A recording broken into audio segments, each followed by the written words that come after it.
Hello, this is Ricky with Service Guide. Today I'm going to show you how to reset the maintenance required or the service light on a Toyota Sequoia. So for step 1, you want to make sure the ignition is on. And by doing this, if you have a start-stop button, you want to press it twice quickly so you don't start the car, you just want your ignition to be on. When the ignition is on, press the trip button as you see on the screen here until it reads trip A in the display.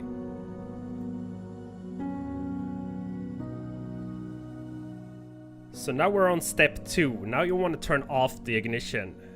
When the ignition is off, press and hold the trip button again.